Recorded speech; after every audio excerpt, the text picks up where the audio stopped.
On va pouvoir commencer. Bonjour à toutes et à tous. Et je suis heureux d'être là pour introduire cette nouvelle séance dans laquelle nous allons parler de finances durables. Voilà, c'est un sujet à la mode. Donc en matière de lutte contre le changement climatique, on observe depuis la COP21 une accélération de la mobilisation de la sphère financière et économique qui se manifeste sous plusieurs formes. Déjà en France, l'article 173 de la loi de transition énergétique qui place notre pays en tête de la mobilisation contre le réchauffement. Il y a aussi évidemment la TCFD. Est-ce que tout le monde est familier de ce sigle un peu barbare ? Non. Alors voilà, c'est la Task Force on Climate Risk Financial Disclosure. Donc en fait, c'est une task force qui a été mise en place par le Conseil de stabilité financière, donc qui est une émanation du G20 et qui visait à définir, mettre en œuvre un cadre de reporting des informations et des données climat par les entreprises. Voilà, donc c'est un rapport qui a été émis. Donc cette task force a émis un rapport il n'y a pas très longtemps, l'année dernière, et donc qui fait un peu office désormais de référence et qui est utilisé beaucoup aujourd'hui par les investisseurs, enfin, qui tend à être utilisé beaucoup aujourd'hui par les investisseurs. Alors, autre aspect, il y a bien sûr la mobilisation de la Commission européenne, avec, dans la lignée du HLEG, donc le High Level Expert Group, et la publication d'un plan d'action en mars dernier qui vise donc à favoriser l'émergence d'une finance durable en Europe. Et enfin, et non des moindres, peut-être la publication d'un rapport du Shift et de la FEP, dans lequel nous avons pu analyser la mobilisation des agences de notation financière pour étudier et prendre en compte le risque au climat. Voilà, il y a aussi l'observatoire du 173 piloté par Michel Lepetit qui aura l'occasion d'y revenir tout à l'heure. Bref, c'est dans ce contexte que s'inscrit aujourd'hui le travail de la mission d'évaluation et de contrôle, dont Madame Perol, députée de l'Allier, est co-rapporteure. Voilà, et cette mission d'évaluation et de contrôle vise à analyser les outils publics qui permettraient d'encourager l'investissement privé dans la transition écologique.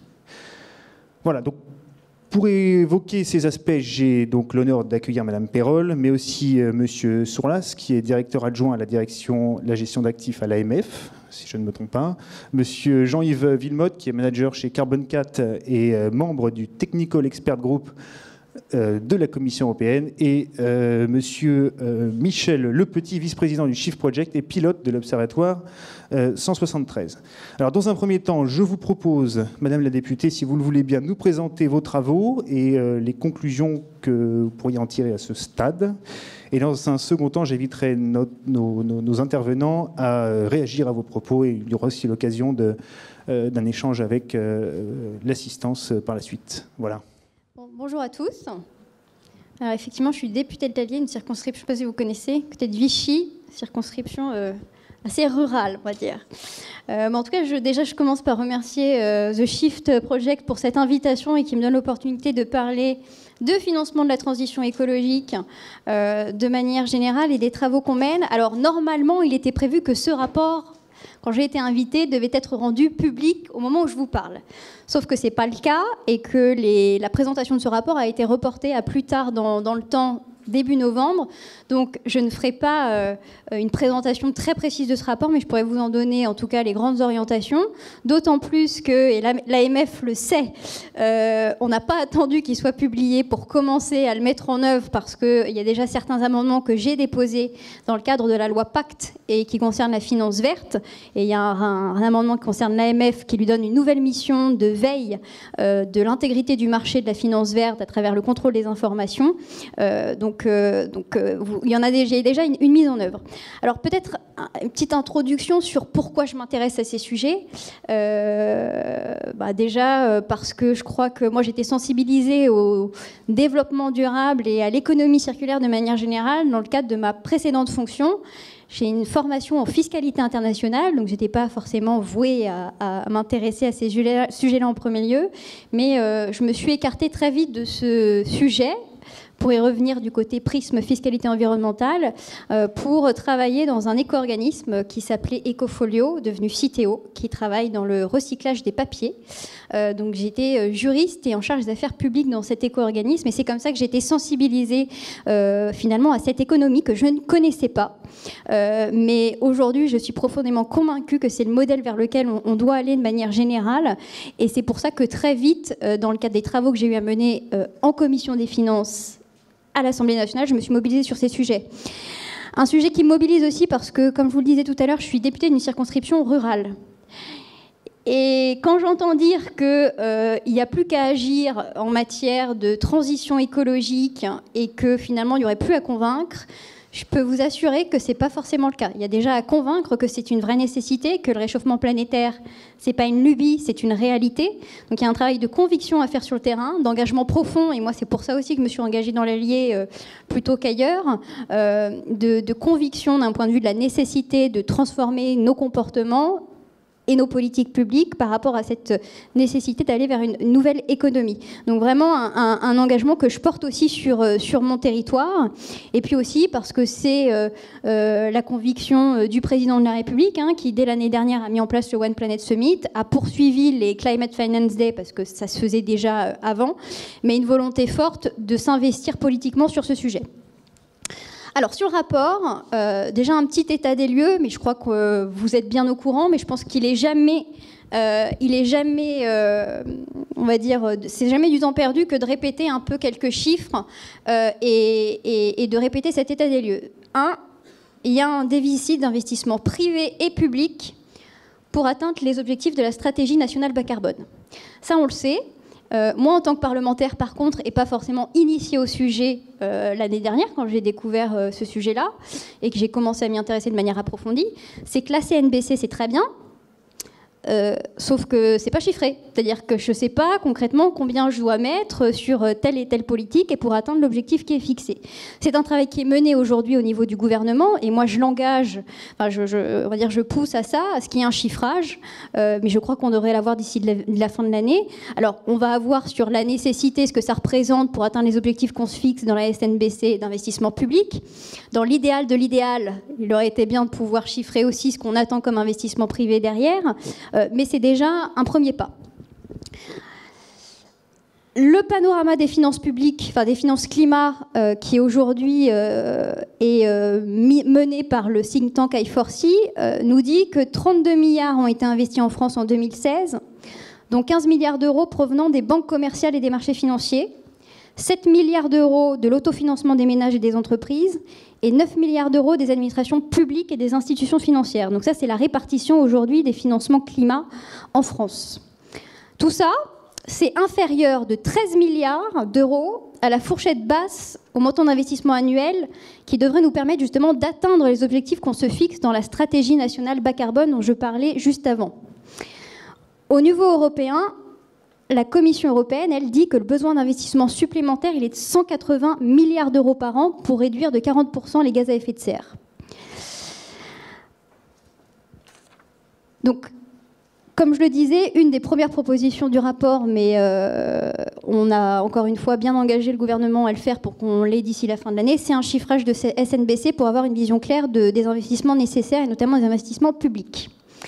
Un deuxième état des lieux en France, c'est le vote de la trajectoire carbone très ambitieuse l'année dernière en loi de finances, cette fameuse contribution climat-énergie qui rend pas très contents les Français, et notamment dans l'Allier, parce que finalement, quand ils vont chercher de l'essence, du diesel ou de l'essence à la pompe, ils payent plus cher.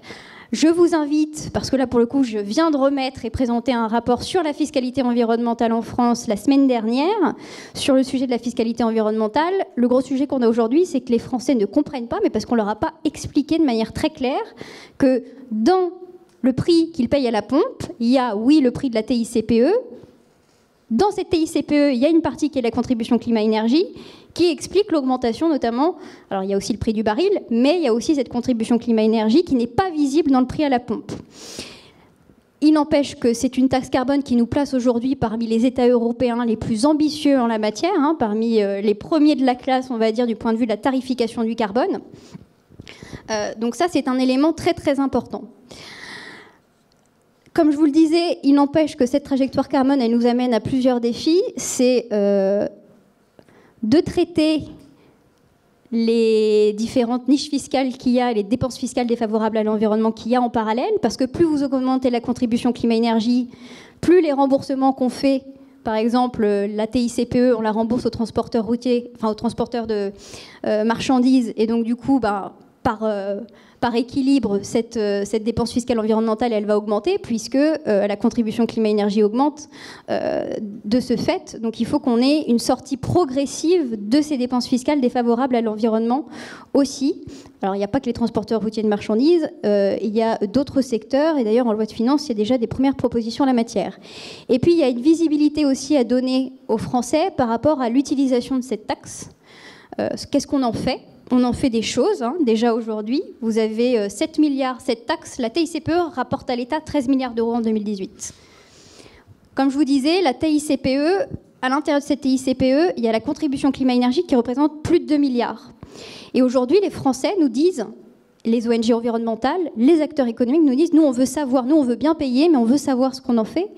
Et je pense qu'on n'est pas assez bon aujourd'hui, politique, à expliquer justement ce qu'on fait de cette fiscalité. Il y a une partie de la TICPE qui est affectée aux régions, aux départements pour d'autres politiques que la transition écologique. Mais vous avez 7 milliards de cette TICPE qui est affectée directement à ce qu'on appelle un compte d'affectation spéciale, qui est le compte d'affectation spéciale pour les véhicules propres, et qui, pardon, pas pour les véhicules propres, ça c'est une autre chose, c'est le CAS Transition énergétique qui vient financer toutes les politiques d'énergie renouvelable. 7 milliards déjà. Et puis ensuite, on a un excellent outil aussi qui s'appelle l'OAT verte, qui est, vous savez qu'on a émis la première obligation, enfin non, on n'est pas le premier, je crois qu'on est arrivé après la Pologne, mais on a émis une obligation verte l'année dernière à hauteur, si on fait le cumul, on a émis 10 milliards. Vous savez que cette OAT verte, alors moi je trouve que c'est un très très bon outil, non pas seulement parce que ça diversifie les investisseurs qui viennent acheter de la dette française, mais parce que c'est un suivi. On a une obligation de reporting à la fois sur les dépenses de transition écologique qu'on vient financer, avec un référentiel extrêmement exigeant. Hein, c'est au-delà du vert, c'est du vert foncé, donc vraiment exigeant. Et puis on va avoir un rapport d'impact environnemental des dépenses qui sont financées à travers cette OAT verte. Et tout ça pour vous dire que quand on parle d'affectation de la TICPE ou savoir l'utilisation qu'on fait de la contribution climat-énergie, on a un très bon outil pour savoir en fait dans le budget de l'État ce qui est financé en transition écologique vert foncé. Et en plus, on va avoir l'impact environnemental de ces dépenses. Donc on a déjà quelques réponses à apporter à ces différentes interpellations. Et puis, dans l'état des lieux, il y a l'article 173, effectivement, avec le super observatoire. Et c'est un peu comme ça que j'ai découvert l'article 173 aussi, qui vient obliger les investisseurs à, on va dire, documenter les investissements qu'ils font dans la transition écologique. Et bon, aujourd'hui, le constat qu'on peut faire, c'est que ce reporting est un peu hétérogène. Hein, je crois que c'est ce que dit l'article, l'observatoire, c'est que c'est un peu différencié. On n'a pas donné de méthodologie, mais au départ, c'est-à-dire qu'on a lancé cette obligation sans trop savoir très exactement ce qu'on attendait. Mais il n'empêche que les acteurs ont joué le jeu. Je ne vais pas en dire plus. Je vous inviterai à lire les différents rapports qui ont été remis. En tout cas, aujourd'hui, il y a une nécessité d'essayer d'harmoniser tout ça. Et l'information est extrêmement importante concernant ces investissements qui sont faits dans la transition écologique. Et il faut absolument pouvoir les documenter. Et je pense qu'il faut qu'on capitalise sur l'article 173. Il y a quelques trous dans l'article 173 sur les sociétés et certains portefeuilles. Donc, ce qu'on va proposer dans le rapport, c'est peut-être de l'étendre justement à d'autres sociétés, notamment. Un petit mot sur les labels aussi. Les labels qui viennent, on va dire, justifier ou plutôt donner confiance aux investisseurs dans la qualité des investissements qui sont faits à travers ces fonds, le label ISR, le label TEC. Notamment, alors bon, celui qui a ma préférence, c'est bien évidemment le label Tech, parce qu'il a un référentiel qui est extrêmement important, tandis que le label ISR est un petit peu moins exigeant, c'est celui qui est le plus répandu, mais il consiste simplement à sélectionner pour chaque secteur les entreprises qui présentent les meilleures caractéristiques sur le plan de la responsabilité sociale et environnementale, et sans se limiter, enfin si on parle uniquement financement de la transition écologique, il ne se limite pas uniquement aux investissements verts. Voilà. Sinon, pour entrer sur ça, c'était plutôt un état des lieux de manière générale. Aujourd'hui, la question qu'on se pose dans le rapport, c'est comment... le principal sujet qui est compliqué, la réponse est compliquée à trouver, c'est comment on évalue la capacité d'un investissement public à faire un effet levier sur l'investissement privé. C'est-à-dire que sur tel et tel projet, je vais mettre tant d'argent public, combien ça va faire venir d'argent privé. Et aujourd'hui, ça c'est très très très compliqué à évaluer. Ce serait un outil assez intéressant pour que l'État puisse piloter justement sa dépense publique et puisse finalement mettre l'argent là où je vais pouvoir aussi être accompagné avec les investisseurs privés. Et les investisseurs privés ont cette même demande. Ce que nous ont dit les investisseurs privés, c'est qu'en fait, ils n'ont pas d'espace de discussion avec l'État où justement ils pourraient partager les projets, les potentialités d'intervention des uns et des autres. Donc ça, c'est plutôt la gouvernance qu'il faudrait... il faudrait imaginer un espace où l'État puisse échanger avec les investisseurs sur, encore une fois, l'identification des projets, la capacité d'État à intervenir et sa volonté d'intervenir, et le risque qu'il prend. Ce qui me fait tout de suite la transition aussi sur le risque. Aujourd'hui, c'est un gros sujet. C'est-à-dire que le risque climat, on ne sait pas bien l'évaluer, ce qui fait que les investisseurs n'y vont pas forcément, ce qui fait que l'État, il prend pas trop de risques, ou en tout cas, de toute façon, il a toujours fonctionné comme ça, il gère en bon père de famille, donc il va éviter de prendre trop de risques pour les Français. Mais là, on va dire que c'est encore plus compliqué, parce qu'encore une fois, cette évaluation du risque, on a beaucoup de travail à faire. Je pense qu'il y a de la recherche qui est faite de ce sujet-là. Les assureurs font un gros travail également, mais que c'est un des sujets majeurs aujourd'hui, du point de vue pour déclencher les investissements. On a un sujet aussi sur les dépenses, encore une fois, parce qu'on évalue l'ensemble des outils publics. Il y a le sujet des dépenses fiscales environnementales. Je vous ai parlé tout à l'heure du remboursement de la TICPE, mais ça, c'est un sujet. Il y a les autres dispositifs qu'aujourd'hui on met en place, le crédit d'impôt transition énergétique, qui sont vraiment des outils publics qui permettent le secteur privé, et notamment là les ménages, de faire des travaux de rénovation énergétique, etc. On a l'éco-PTZ. Là, ce qu'on peut observer, en tout cas moi le constat que je fais aujourd'hui concernant le crédit d'impôt transition énergétique, 1,6 milliard d'euros pour l'État en 2018. Donc là, je n'inclus pas le taux de TVA réduit à 5,5. Aujourd'hui, mon sujet, moi, c'est est-ce que ce crédit d'impôt transition énergétique, il va vraiment là où il y en a le plus besoin? Je m'explique, c'est-à-dire qu'aujourd'hui, on sait que les ménages les plus fragiles, précarité énergétique, c'est là où finalement il y a le plus d'émissions de CO2, où il y a le plus de dépenses, entre guillemets, défavorables à l'environnement. Et ce CITE, aujourd'hui, on n'arrive pas à le piloter pour que justement il soit bien dirigé vers ces ménages-là. Et donc, il profite de manière générale à ceux qui sont les mieux informés et ceux qui sont en capacité, qui n'auraient peut-être pas besoin finalement au final de cet accompagnement de l'État. Sauf que c'est très compliqué de répondre à cette question. Ce matin, on m'interrogeait, c'est-à-dire moi je pourrais dire en tant que politique, je vais m'occuper des Français, je vais proposer que le CITE, on lui donne une conditionnalité de revenus, c'est-à-dire qu'il faut que vous soyez un ménage qui ne soit pas imposable pour pouvoir en bénéficier. Le problème du CITE, c'est qu'il y a l'information qui ne va pas jusqu'aux ménages les plus fragiles, justement, et que ce qu'il faut qu'on travaille, à mon avis, c'est l'accompagnement vraiment de ces ménages-là. C'est comment on va... Est-ce qu'il ne faut pas être davantage dans une dynamique, c'est d'aller vers eux, plutôt qu'ils viennent vers nous pour justement bénéficier de ce CITE. Voilà, enfin, c'est vraiment... Il n'y a pas de réponse simple, mais c'est hyper important d'y apporter des réponses, parce que c'est une dépense qui est très importante pour l'État, et que je ne suis pas persuadée qu'on atteigne de manière... qu'on atteigne vraiment l'objectif qu'on s'est fixé au départ.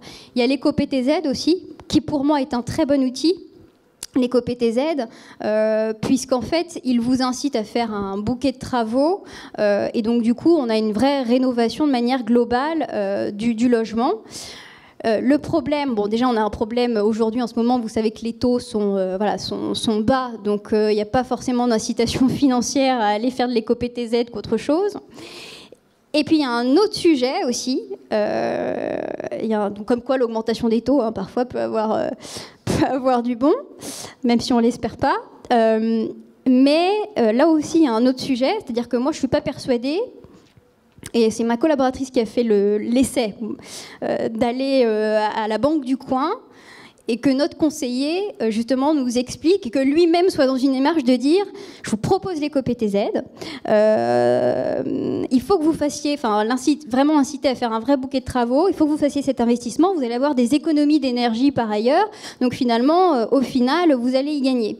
Et donc là, il y a un vrai, et j'en ai parlé à la Fédération française des banques, qui vient me voir assez régulièrement, mais je leur dis, moi, je veux bien faire des efforts, mais je vous demande aussi, vous, de faire des efforts, et que ça redescende dans les territoires, que cette démarche d'information, d'explication de ces dispositifs qu'on met en place pour justement accompagner cette transition écologique, il y a vraiment une démarche des banques, des assureurs à faire, parce qu'on pourra parler d'assurance vie tout à l'heure, il y a vraiment un vrai travail d'information et de diffusion dans les territoires, parce que les décisions prises à Paris, c'est bien, quand elles sont mises en œuvre et qu'elles découlent dans l'Allier et ailleurs, c'est encore mieux, et c'est ça qu'on fera la vraie transition écologique. Donc ça, c'est que quelques exemples de dépenses fiscales défavorables à l'environnement, où on a des vraies réflexions sur comment on essaye de les réorienter, ou en tout cas de leur donner une vraie efficacité. Et puis, je crois est-ce que je suis trop longue déjà ? 5 minutes ? Je fais 5 minutes ? Je termine juste sur la finance. Je termine juste sur la finance verte et les autres amendements, peut-être, parce que ça c'est du pratico-pratique. Le reste était du pratico-pratique aussi pour le coup. Sur les amendements que j'ai déposés sur la loi Pacte pour encourager la finance verte et la finance solidaire aussi, parce que moi je suis convaincue qu'il faut vraiment lier les deux. Mais ça, je pourrais vous expliquer ma philosophie globale à un autre moment. Donc, ce qu'on a proposé, c'est que il existait déjà, je vais vous parler que d'assurance vie, comme ça je serai rapide. Sur les assurances vie, on a proposé d'obliger les assureurs à proposer au moins un UC vert et solidaire quand ils proposent leur contrat. Alors, on a eu des discussions. On a eu des discussions sur est-ce qu'il faut solidaire ou vert, à partir de quel moment, est-ce que ça s'applique au stock des contrats d'assurance vie, est-ce que ça s'applique pour l'avenir. Ça, c'était un peu des discussions de si on veut aller plus ou moins loin. Les arbitrages qui ont été faits, c'est que jusqu'en 2022, les assureurs sont obligés de proposer un UC vert ou solidaire. Et à partir de 2022, ce sera l'un et l'autre. Donc, pour laisser le temps au monde financier de s'adapter et d'anticiper, d'autant plus que c'est un peu notre volonté, en tout cas au sein de la majorité, c'est de donner de la prévisibilité des trajectoires. Donc c'est une avancée, c'est bien. Voilà. Je pense que le président de la République l'année dernière avait pris des engagements forts en la matière, Bruno Le Maire aussi. C'était mieux de le mettre dans la loi, au moins on est sûr que c'est une obligation législative, parce qu'on avait le choix entre on laisse comme ça et les assureurs ont pris des engagements et c'est très bien. Moi, je trouve que le fait que ce soit inscrit dans notre loi, ça montre que la France, encore une fois, donne la direction et on pourra, encore une fois, aller voir les uns et les autres et leur demander des comptes le moment venu. Je m'arrête là. Bonjour à tous.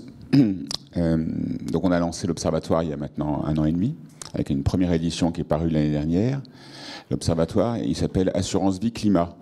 Donc par rapport à l'article 173, on ne prend pas tous les institutionnels, mais juste le secteur de l'assurance vie. Et on ne regarde pas tout ce que fait l'article 173, qui est ESG climat. On regarde, parce qu'on est un peu monomaniaque au shift, on regarde le sujet climat. Voilà. Et l'assurance vie, pourquoi? Parce que l'assurance vie, c'est l'épargne des Français. C'est l'essentiel de l'épargne, c'est un tiers de l'épargne des Français. C'est des millions de contrats, la moitié de la salle ici a un contrat d'assurance vie à peu près, et c'est 1600 milliards d'euros. Donc en plus, c'est en Angleterre ou aux Pays-Bas, vous avez des fonds de pension, ils ont peu d'assurance vie, on n'a pas de fonds de pension, mais l'équivalent de notre épargne très longue, c'est les 1600 milliards de l'assurance vie. Donc on a fait un observatoire pour voir comment les compagnies d'assurance vie mettaient en œuvre le fameux article 173, donc devaient informer sur leur stratégie climat et quelles décisions ils prenaient en termes d'investissement et comment ils géraient ce risque.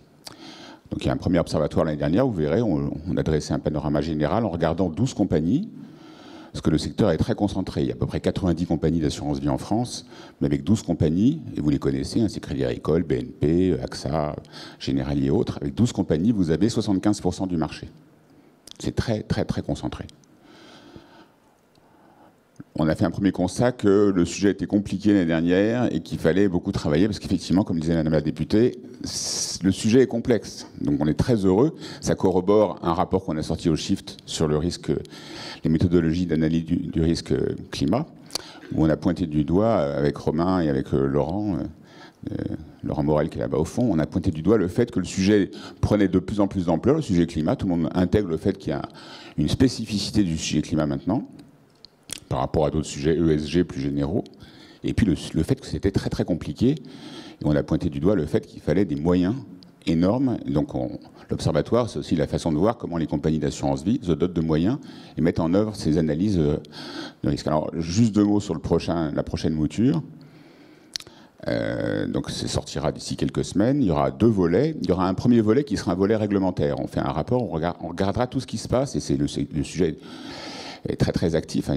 Le domaine est en pleine évolution, notamment poussé par la Commission européenne, qui pousse très très fort pour introduire cette dimension du risque climat dans les secteurs institutionnels type l'assurance vie.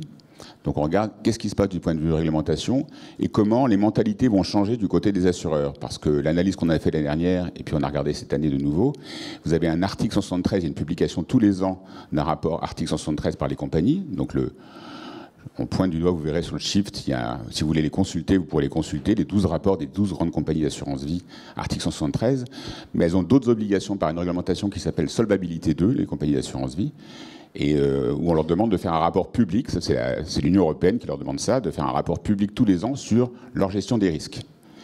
Et c'est assez dramatique parce que l'année dernière et de nouveau cette année, le rapport sur les risques de ces 12 compagnies ne mentionne pas une seule fois le sujet du risque climat.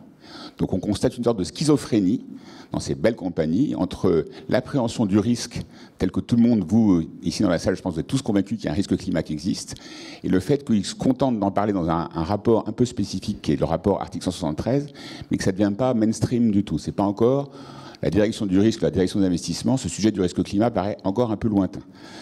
La Commission européenne va pousser très très fort pour que ça ne soit plus lointain. Je pense que les textes de réglementation vont vraiment changer, donc on peut espérer ça comme outil de politique publique. Moi, je crois beaucoup à la réglementation. Cette réglementation va vraiment faire en sorte que le risque climat ne soit plus édulcoré dans un rapport lointain, réservé aux directions du développement durable, que j'aime beaucoup par ailleurs, mais qui n'est pas le sujet. C'est que ce soit dans la direction des investissements et des risques, et à la direction générale qu'on se dise, tiens, il y a un sujet. Les 1600 milliards, ils sont en risque. C'est pas juste faire des green bonds et autres éco-blanchiments qu'on connaît un peu. Voilà. Donc il y a cette première dimension qui sera dans le premier rapport. Et puis un deuxième rapport qu'on va faire, puisqu'on a décidé de se focaliser cette année sur un sujet pas petit, qui s'appelle les politiques d'investissement charbon. Il se trouve qu'il y a un mouvement qui est assez beau du côté de l'assurance vie française, sans doute poussé par la puissance publique et par la COP21 et par tout ce qui se passe. Mais en tout cas, les grandes compagnies ont considéré qu'elles devaient avoir une politique d'investissement charbon un peu cohérente. Donc on regarde dans le rapport, dans le prochain rapport qui sortira, on regardera la cohérence de ces politiques qui sont souvent des politiques d'exclusion. Donc elles ont décidé de ne plus investir dans soit de nouvelles actions, soit de nouvelles obligations du secteur charbonnier ou électrique qui produit à base de charbon, soit de désinvestir. Alors pas toutes, mais certaines ont décidé de désinvestir dans leur portefeuille.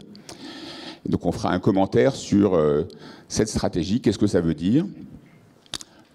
quel sens il faut leur donner, et on fera quelques critiques, parce que je pense qu'il faudrait plus de réflexion sur la réalité de ces fameux stranded assets. Qu'est-ce que ça veut dire qu'un stranded assets comme le charbon? Pourquoi on le fait? Pourquoi on envoie le signal qu'on ne veut plus investir? Et quelles conséquences ça peut avoir? Je pense qu'il faut être lucide. Donc un arbitrage entre une dimension, à mon avis, purement financière, et de risque, comme disait Madame la députée. Il y a un risque d'investir dans le secteur charbonnier et électrique, mais il y a aussi une dimension qu'on ne peut pas nier, qui est une dimension éthique. Il est possible qu'en n'investissant pas dans le charbon, on perde de l'argent. En tout cas, on en gagne moins qu'avant. Donc ça, je pense qu'il faudrait qu'on l'assume, et que les compagnies, avec les 1600 milliards qui sont répartis chez 14 millions de Français, ces 1600 milliards, les compagnies parlent aux Français pour leur dire voilà pourquoi on a décidé d'avoir telle ou telle politique. Pour l'instant, ils le font, mais je peux vous dire que le message n'est pas fort et clair. Ça serait bien qu'il y ait un message fort et clair tenu par les compagnies. Puis un dernier point, je reviens sur le premier sujet qui est la réglementation. Sachez qu'il y a beaucoup de sollicitations du secteur actuellement par les tutelles, en France par la CPR, et puis il y a aussi une sollicitation par l'EIOPA, qui est l'organisme de tutelle des assureurs en Europe, qui pose des questions. Là, vous pouvez tous répondre d'ailleurs si vous voulez. Allez sur la page de l'EIOPA, il y a un questionnaire pour les stakeholders, les parties prenantes. Qu'est-ce que vous pensez de ce risque climat et de l'ESG? Et j'espère que les assureurs français vont répondre que le risque climat, en tout cas, n'est pas de même nature que les autres risques. Nous, on est fondamentalement convaincus au Shift que le risque climat, il est holistique, il est systémique, il est accumulatif, donc il ne correspond à aucun risque connu dans le passé, et sans doute c'est un des plus grands risques qu'on va avoir dans l'avenir. J'espère que les compagnies vie françaises et leur fédération ne vont pas répondre que si c'est un risque comme les autres. Voilà. Je m'arrête là. Merci Michel. Monsieur Sourlas, peut-être que vous pourriez vous présenter aussi l'AMF et notamment son périmètre d'action en matière de climat et les perspectives d'évolution, notamment suite à l'adoption de l'amendement de Mme Perrol. Merci. Alors bonjour à tous. Alors, en matière de finances vertes, l'action de l'AMF, elle se centre principalement sur deux populations. Donc on a une première population qui est constituée des sociétés de gestion de portefeuille, donc qui sont des sociétés dont le métier est la gestion pour compte de tiers. Donc ce sont des sociétés qui vont investir pour le compte d'investisseurs leurs fonds.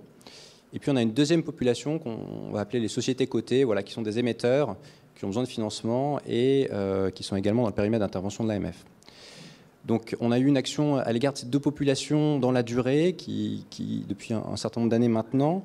Si je commence par les sociétés de gestion, si on refait un peu l'histoire, les premiers travaux qu'on a menés sur ces acteurs-là proviennent du fait qu'on ait une autorité qui délivre des autorisations pour les fonds d'investissement. Donc pour la plupart des fonds d'investissement qui sont gérés par des sociétés de gestion, avant de pouvoir créer le fonds et de le commercialiser, les acteurs doivent venir nous demander une autorisation, ce qu'on appelle un agrément dans notre jargon. Et donc, il y a quelques années de cela, on a commencé à voir un certain nombre de sociétés de gestion qui concevaient des fonds mettant fortement en avant une gestion dite ISR, donc on va dire une gestion responsable, et qui présentait ce type de gestion en avant dans son argumentaire commercial. Donc on le voyait même parfois dans le nom des fonds d'investissement, Action européenne, ISR par exemple, et on voyait que c'est un argument de vente qui était très important. Donc, faisant ce constat, l'AMF a une mission de veiller à la qualité de l'information qui est diffusée aux investisseurs, et notamment un principe qui est celui d'une information claire, exacte et non trompeuse. Donc, sur ce fondement général-ci, voilà, depuis un certain nombre d'années, on a un dialogue avec les sociétés de gestion pour essayer de s'assurer que quand elles commercialisent de nouveaux fonds, l'information qu'elles ont produite est bien claire, exacte, non trompeuse. Donc, typiquement, on va essayer de comparer la documentation commerciale qui est proposée avec ce qu'on appelle dans notre vocabulaire le prospectus, qui est quelque sorte la règle du jeu, voilà, le document qui va définir les règles d'investissement auxquelles les sociétés de gestion vont s'astreindre par la suite. Et donc typiquement, on va essayer de s'assurer, essayer de se prémunir contre un risque, voilà, qu'on appelle en bon français souvent le risque de greenwashing, qui est le risque, voilà, qu'un acteur financier mette en avant une gestion ISR, alors même que sa gestion ne l'est pas du tout. Donc voilà, ça c'est vraiment le premier axe fort d'action qu'on a eu par le passé, c'est essayer de se prémunir contre ce risque-là, et même en l'absence de texte spécifique, sur la base du principe général d'information claire, exacte, non trompeuse, depuis un certain temps, on a une action en ce sens, qui n'est pas forcément très visible de l'extérieur, puisque par construction, on se situe en amont de la création du fonds. Donc en fait, préalablement au lancement du fonds, on a une discussion avec les acteurs, Et donc, on ne laisse pas passer des formulations qui nous paraîtraient trop trompeuses ou trop imprécises. Et voilà, c'est une action qu'on mène depuis un certain temps. Donc, avec le temps, on s'est rendu compte que voilà, c'était une pratique qui prenait de l'ampleur et on a souhaité accompagner encore davantage les acteurs de la place en émettant des guides, qu'on appelle des guides ISR, voilà, tous les 2 ans, pour essayer de collecter un certain nombre de bonnes pratiques ou un certain nombre de recommandations qu'on pouvait faire sur la base des travaux d'agrément qu'on avait conduits. Donc ça a été une deuxième étape dans notre réflexion. Puis sont venus un certain nombre de textes que vous connaissez bien tous, le Grenelle 2, l'article 73, etc., qui ont encore introduit une autre logique, qui est de dire finalement que vous mettiez en avant une démarche ISR ou non dans votre gestion vis-à-vis de vos clients, vous êtes tous astreints à une obligation de transparence. Donc là, on est en train de viser tous les acteurs, pas seulement ceux qui dans leur démarche commerciale, mettent en avant la stratégie ISR, et on demande à tous un certain niveau de transparence pour que le client puisse, quelque part, choisir en connaissance de cause. Donc ça a été une troisième étape importante dans les travaux de l'AMF, et donc on a commencé dans le précédent rapport à dresser un premier bilan de l'application de l'article 73 en émettant un certain nombre de constats et de recommandations. On travaille actuellement avec un certain nombre d'acteurs qui n'ont, d'après nous, pas forcément bien joué le jeu de l'article 73 pour les faire progresser. On a notamment malheureusement constaté qu'un tiers des acteurs n'avaient pas du tout publié d'informations accessibles au sens de l'article 173. Et puis, donc plus récemment, on a eu un 4e temps dans notre démarche, qui a été la construction de notre dernier plan stratégique que nous avons publié en janvier de cette année, où nous avons choisi de mettre dans nos priorités pour les 5 prochaines années la finance durable. Et donc, on liste dans ce document un certain nombre d'actions qu'on a envie de faire pour renforcer notre action dans cette direction-là, avec notamment, je prendrai juste un exemple, mais je pense que c'est intéressant par rapport aux actions que j'ai déjà citées en complément. On va organiser des contrôles sur place, donc des équipes qui vont se rendre physiquement dans les sociétés de gestion pendant plusieurs mois pour analyser en détail leur stratégie d'investissement, leur stratégie de gestion des risques, et essayer de comparer cette stratégie avec la promesse qui a été faite aux clients dans les documents que j'ai évoqués tout à l'heure. Donc l'idée, c'est dans cette nouvelle étape, d'aller regarder si les promesses qui sont prises par les acteurs sont bien effectivement tenues, et pas seulement d'être sur une analyse de cohérence de l'information et de précision et de clarté de l'information. Donc tout ceci est rejoint et à mon avis en grande cohérence avec l'amendement qui était évoqué par Madame la députée, qui consiste à vraiment clarifier, expliciter dans les missions de l'AMF notre rôle et notre responsabilité en matière de finance durable et de régulation de la finance durable. Je vais dire quelques mots très rapides sur la deuxième population qu'on régule, qui est la population des sociétés cotées. J'irai très vite, puisqu'en fait, c'est vraiment exactement la même évolution et progression qu'on a connue. Donc, on a commencé par des travaux, on va dire, un peu empiriques, qui étaient issus du fait qu'un certain nombre de sociétés cotées commençaient à inclure dans leurs documents de référence de plus en plus d'informations sur les problématiques qu'on appelle de RSE. On a ensuite, de façon très parallèle, commencé à publier des guides pour accompagner les acteurs de la place en essayant d'encadrer un petit peu les pratiques avec des recommandations.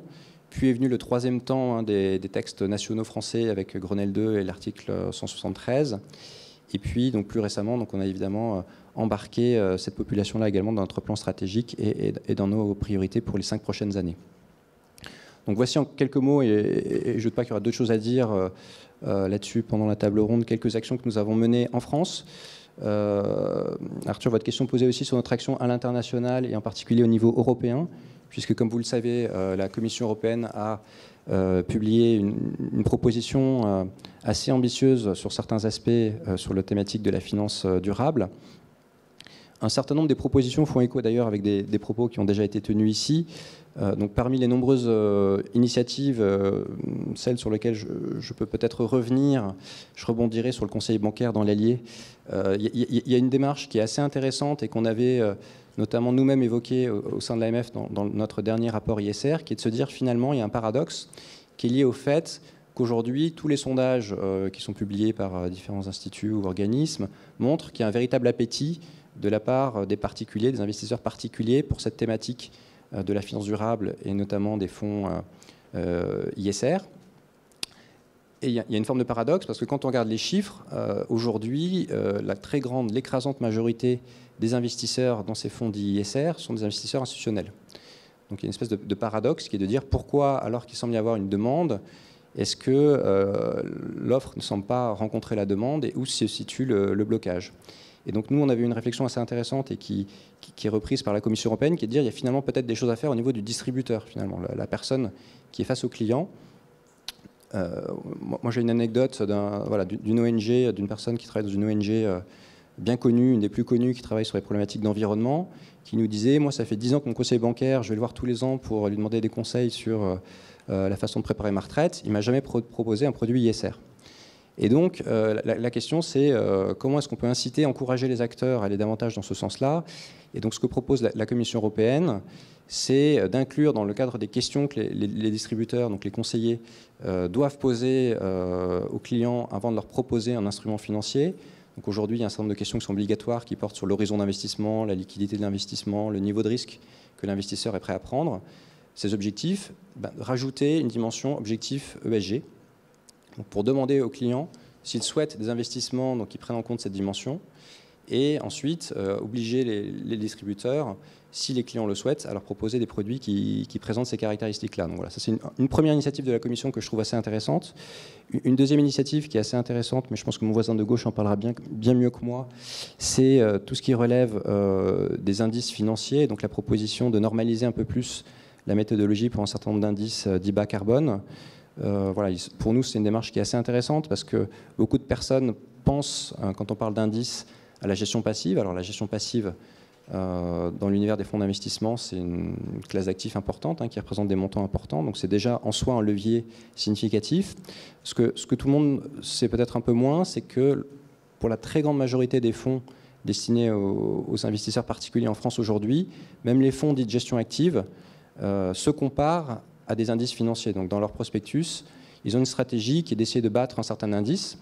Et ça crée de fait une certaine contrainte qui est de ne pas trop s'écarter de l'indice. Puisque quand on a fait la promesse d'essayer de battre un indice, on donne quand même des grandes lignes d'investissement et on ne peut pas s'en écarter trop. Et aujourd'hui, ce qu'on voit, c'est que même des fonds d'ISR se retrouvent à choisir des indices non ESG, non ISR pour se comparer. Donc ce qui crée pour eux une contrainte. Et donc là, on pense qu'il y a peut-être une piste intéressante à creuser pour canaliser encore plus de capitaux dans cette thématique d'investissement. Je vais essayer d'aller vite, je pense que j'ai peut-être été un peu long, mais dans les autres thématiques que je voulais peut-être juste citer au niveau européen, ce que je trouve également intéressant, c'est l'extension de quelques-uns des grands principes de l'article 173. Donc ça, c'est à l'évidence, je pense, une reconnaissance de l'initiative qui avait été prise en France il y a quelques années déjà. Et également toute une initiative qui tourne autour des labels, qui ont été cités également par Madame la députée, qui sont intéressants. Nous, les labels, on trouve que c'est vraiment un outil utile, à nouveau, dans la perspective de se prémunir contre des risques de greenwashing. Notamment dans notre dernier rapport ISR, on avait insisté sur l'importance de ces labels et sur l'ambiguïté qui existait aujourd'hui en France sur l'utilisation des termes de type ISR, puisqu'aujourd'hui en France, une société de gestion peut distribuer des fonds dont l'intitulé contient le terme ISR en ayant une documentation commerciale qui parle d'ISR sans avoir le label. Donc il nous semble que là aussi, dans le paradoxe qui peut être, dans les explications du paradoxe que je citais tout à l'heure, il y a peut-être aussi une certaine confusion et une difficulté de l'investisseur particulier à faire la différence entre ce qu'on pourrait appeler un investissement ISR ambitieux avec un acteur qui a fait le choix, en tout cas à minima, d'obtenir le label et d'en respecter la charte, avec d'autres investissements qui sont peut-être moins rigoureux, moins ambitieux, et qui se présenteraient de la même façon auprès d'un investisseur. Et voilà. Et pour finir, peut-être une dernière thématique, mais qui est assez ouverte, c'est toute la réflexion qui a été lancée sur ce qu'on appelle en anglais le fiduciary duty. Et donc là, on reboucle sur le commentaire sur l'arbitrage quelque part entre rentabilité financière et objectifs environnementaux et climatiques. Donc ça, c'est une vraie difficulté. Et là, il y a une idée qui a été avancée par la Commission européenne, on ne sait pas encore si elle aboutira ou pas, qui serait quelque part d'inscrire dans les obligations des acteurs, des intermédiaires financiers, et en particulier des sociétés de gestion, l'obligation d'intégrer une dimension ESG dans leur investissement, quand bien même leurs clients ne l'auraient pas demandé. Donc ça, c'est aussi quelque chose en termes d'approche d'assez innovant et d'assez ambitieux, puisque c'est encore aller un cran plus loin. On n'est plus seulement en train de s'assurer que l'offre et la demande se rencontrent bien et qu'on se prémunit contre des risques de mis-selling et de greenwashing. Là, on serait en train d'envisager d'obliger, au-delà d'une démarche comply or explain, tous les acteurs à intégrer ce type de démarche.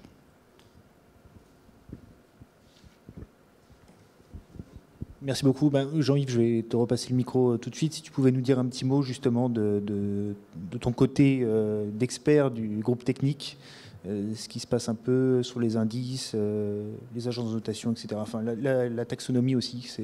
Voilà, merci. Bonjour à toutes et tous, donc, je m'appelle Jean-Yves Wilmotte et je suis manager chez Carbone 4. Donc, Carbone 4 est un cabinet de conseil spécialisé dans la transition énergétique et donc on aide les entreprises à prendre en compte le changement climatique dans leurs activités. Peut-être en 2 mots ce qu'on fait chez Carbone 4 sur ce sujet-là. On aide les investisseurs à identifier les actifs verts ou la couleur des actifs, aussi les actifs bruns.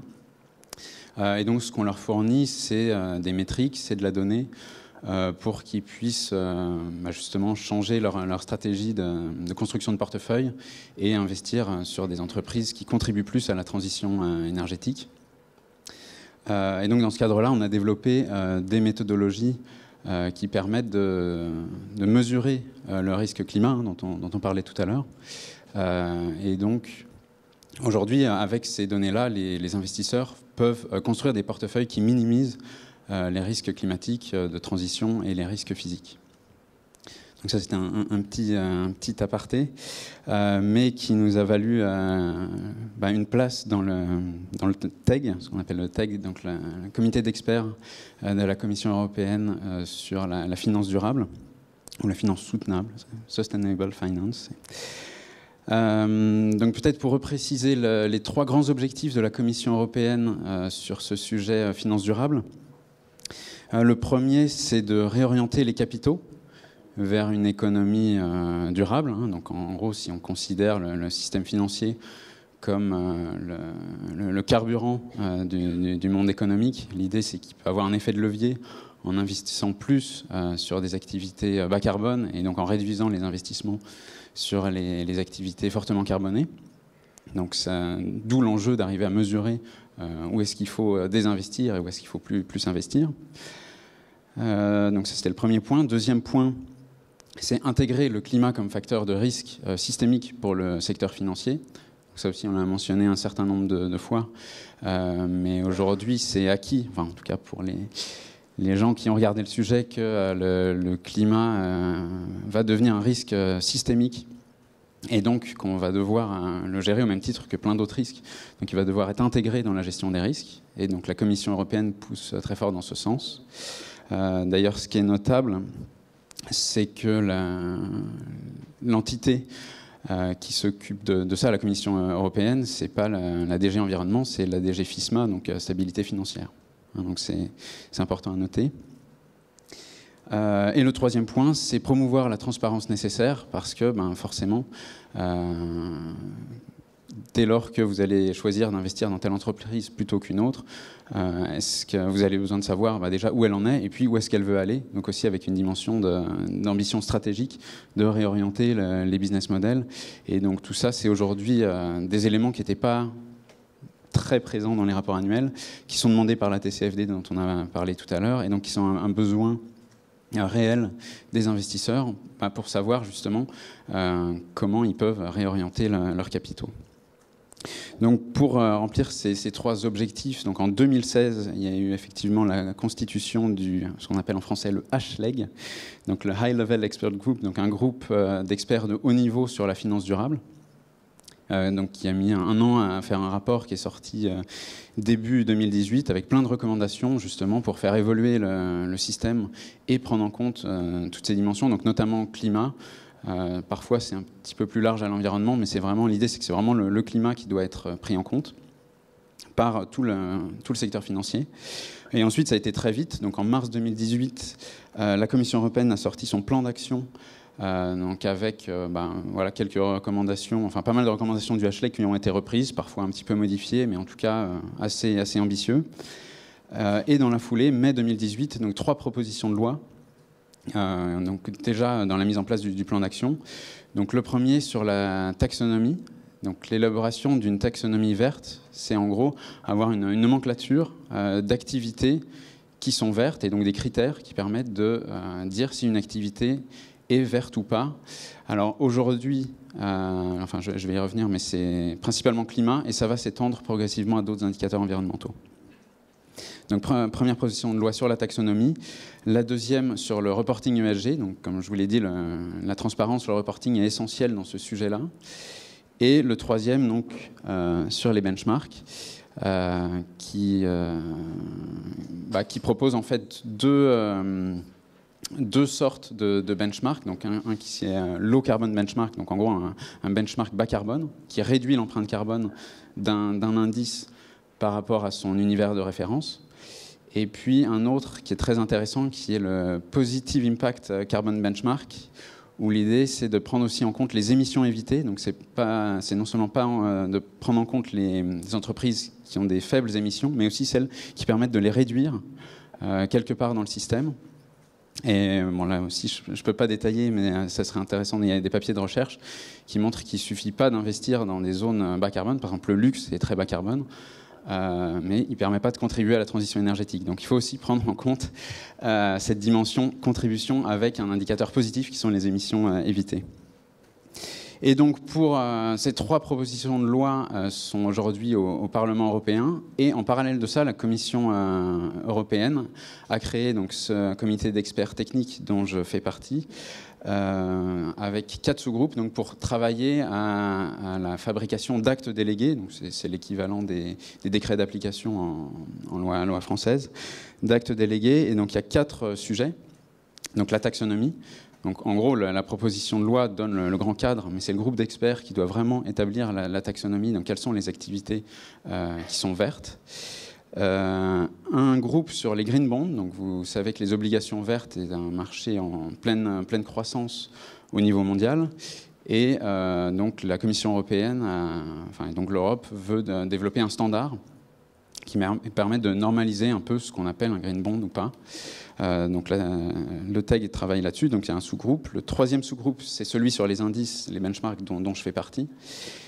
Et le quatrième s'occupe du reporting. Donc là, c'est peut-être plus pour reprendre les éléments demandés par la TCFD et les rendre obligatoires en reporting extra-financier. Donc l'idée, c'est de demander aux entreprises tout un tas d'éléments dont les investisseurs ont besoin d'avoir connaissance pour prendre leurs décisions d'investissement ou non. Donc peut-être juste pour revenir au groupe Benchmark dont je fais partie, l'ambition, et je pense qu'elle est partagée par vous, c'est donc d'éviter le greenwashing. Et je peux prendre un exemple sur la constitution des fonds, enfin des indices bas carbone aujourd'hui, qui est selon la méthodologie que vous utilisez pour mesurer les émissions de gaz à effet de serre. Donc vous prenez un univers de référence où vous avez des émissions et vous devez sélectionner des entreprises qui ont une intensité carbone plus faible. Et selon le périmètre des émissions pris en compte, si vous avez uniquement les émissions directes, vous allez sélectionner par exemple des pétrolières, voire des producteurs de charbon, parce que leurs émissions directes sont assez faibles, et c'est surtout les émissions indirectes qui sont très, très larges. Et par contre, vous allez vous priver peut-être de gros industriels qui fabriquent des matériaux isolants pour les bâtiments, au hasard, et qui, eux, même s'ils ont beaucoup d'émissions directes, contribuent quelque part dans le système à réduire les émissions et donc à la transition énergétique et climatique. Donc l'idée, c'est de construire une métrique cohérente qui permet d'éviter ces effets de bord en comptant sur toute la chaîne de valeur. Donc voilà, c'est ce genre de méthodologie-là qu'on va pousser au TEG. Je pense que ça permet une introduction. Merci. Merci beaucoup.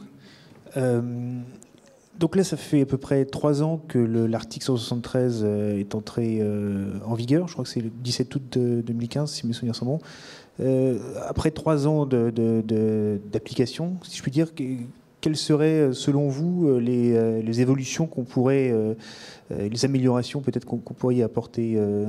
Michel, peut-être un mot à ce sujet? Oui, je vais revenir sur le sujet des moyens, parce que clairement, d'abord, il n'y a pas une obligation, mais dans le secteur qui nous concerne, qui est l'assurance vie, où les institutionnels sont très gros, ils ont tous fait un rapport 173, donc ils sont tous dotés de moyens pour répondre à la contrainte qu'a imposée le législateur. Mais ce n'est pas une contrainte très forte, d'où le fait que chez d'autres institutionnels comme les sociétés de gestion, certains n'ont pas répondu.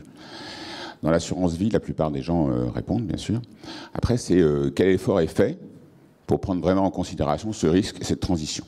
Donc, je vais donner juste quelques chiffres pour ou quelques éléments un peu quantifiés pour Donc c'est 1500 milliards d'actifs, hein, l'assurance vie. C'est quand même assez gros. Le coût d'intermédiation de l'assurance vie, c'est 15 milliards. Donc le coût de collecte commercial et de gestion, c'est 15 milliards pour gérer les 1500 milliards. Donc vous direz, c'est pas beaucoup, c'est 1%, mais c'est quand même 15 milliards. Et donc juste une remarque, est-ce que c'est les 15 milliards, quelle est la part des 15 milliards qui va vraiment sur un sujet qui nous intéresse? Moi, je serais content qu'il y ait 15 millions d'euros sur ces 15 milliards qui aillent sur l'analyse du risque climat. Je crains qu'on n'en soit pas là. Je pense par contre qu'a dû être dépensé entre 150 millions et 1,5 milliard depuis 10 ans sur la réglementation Solvabilité 2, dont je vous parlais, qui régit le secteur depuis maintenant 10 ans, dont tout le monde dit qu'elle n'est pas bonne. Donc on a bâti un système de régulation du secteur de l'assurance vie et des fonds de pension qui n'est pas bon, parce que tout le monde a dit, notamment, que ça favorisait le court-termisme. Donc il y a un défi du long terme général, mais qui est encore très spécifique au climat, parce que c'est du très long terme, qui n'est pas pris en compte par une réglementation idiote qu'on nous a imposée, qui aura coûté quand même très cher. Et je crains qu'à côté de ça, alors qu'on a un sujet qui est un peu lourd, qui s'appelle la transition énergétique et climatique, on ait du mal à mettre 1,5 million, voire peut-être un jour 15 millions d'euros là-dessus, sur les, je rappelle, 15 milliards que collecte l'assurance vie pour ses frais et pour gérer les 1500 milliards. Donc c'est une première dimension. Est-ce qu'on met les moyens vraiment? Je crois, moi ma réponse elle est claire, non, pas du tout. Est-ce qu'on le met dans un rapport de 1 à 100? Je ne crois pas. Voilà. Donc, est-ce qu'on peut en mettre plus? Oui, mais il faut que la réglementation l'impose, sinon ça ne se fera pas tout seul. Sachez que le secteur de l'assurance vie, il y a 3 ans, ne se considérait pas du tout concerné par le sujet. Il a fallu la COP 21, donc on a découvert soudain en 2014, 2015 qu'il y avait un problème de climat. Il y a des gens qui le savent quand même depuis les années 90, donc c'est long. On ne va pas attendre 107 ans, donc il faut être plus de moyens. Il me semble que l'article 173 a été une vraie impulsion. La France est leader là-dessus. Donc, Madame la députée, je reprends ce que votre propos. C'est vrai qu'on a un devoir d'exemplarité, mais on peut aller plus vite et plus loin. Et je suis un peu préoccupé par ce qui se passe en Europe. Parce qu'en Europe, quand vous regardez le texte qui accompagne ce projet de loi, enfin cette loi, comme d'habitude en Europe, quand vous faites un texte de loi, vous avez plein d'annexes, dont une annexe qui dit ben voilà les moyens supplémentaires qu'il faut mettre chez les régulateurs pour faire ça, donc les régulateurs de la banque, de l'assurance, de la gestion d'actifs. J'ai plus en tête le chiffre, mais je pense que c'est plus 5 à plus 10 ETP pour l'Europe, pour gérer le risque climat dans la finance. Je ne sais pas si vous voyez le côté ridicule et débile d'un tel chiffrage, qui bien sûr fait plaisir à tout le monde. Ça veut dire, en termes budgétaires, ça ne coûte pas très cher, circuler, il n'y a rien à voir. Mais ça n'a aucun sens. Et donc je terminerai en disant, l'article 73, il faut que nos régulateurs en France aient les moyens. Et donc j'en profite pour dire, Madame la députée, je suis très heureux que l'Assemblée nationale, enfin la représentation nationale en général, donne des moyens à la CPR et à l'AMF pour faire ce qu'on nous demande de faire. L'AMF, budgétairement, elle n'est pas exsangue, mais elle n'a pas des ressources illimitées. Donc donnons à l'AMF les moyens de vraiment suivre le 73 pour aider tout le monde à aller de l'avant et à faire que la finance, effectivement, fasse cette transition.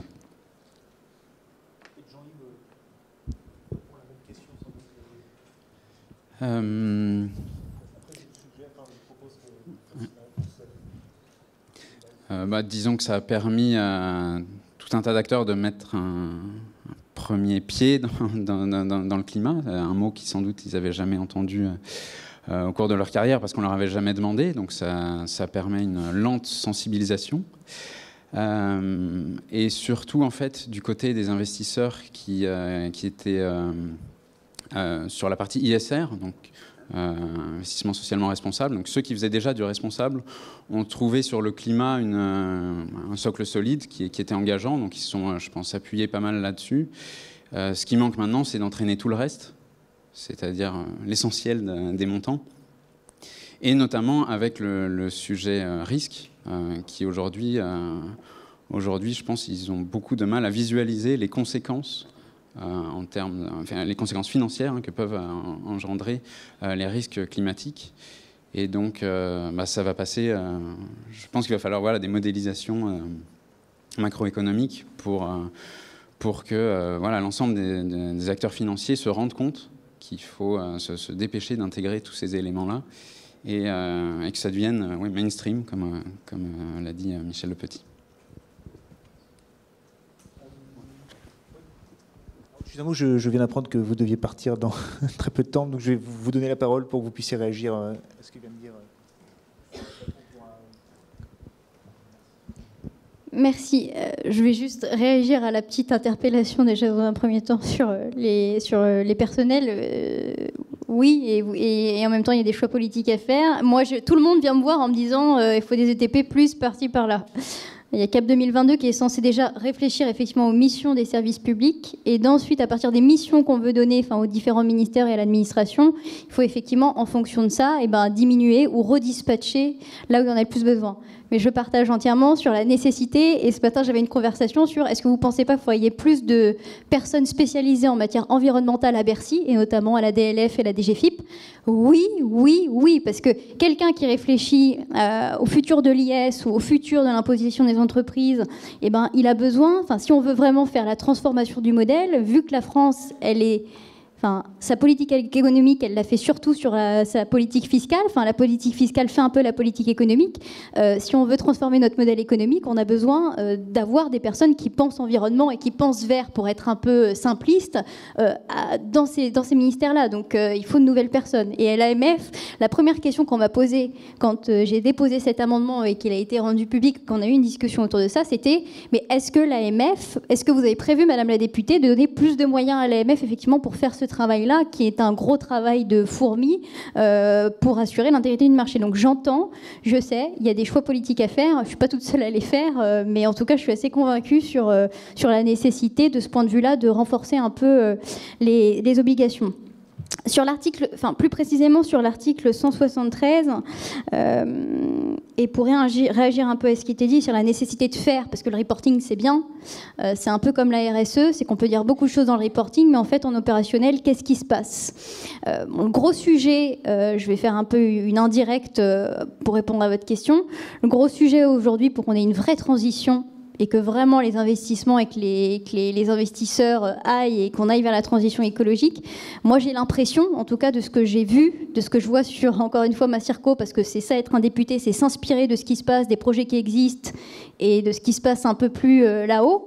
Il y a un vrai problème de la rencontre des projets qui naissent et de l'investissement qui ne va pas jusqu'à ces projets. C'est-à-dire que les investisseurs, c'est très très éloigné. Alors c'est sûr, c'est pas eux qui vont aller dans l'Allier et dire il y a un gars, il a inventé le futur poêle pour chauffer non émetteur de CO2, non émetteur de particules. C'est pas lui qui va aller voir sur le terrain. Mais il y a quand même un gap entre la volonté des investisseurs d'aller financer la transition écologique et la rencontre des projets qui existent.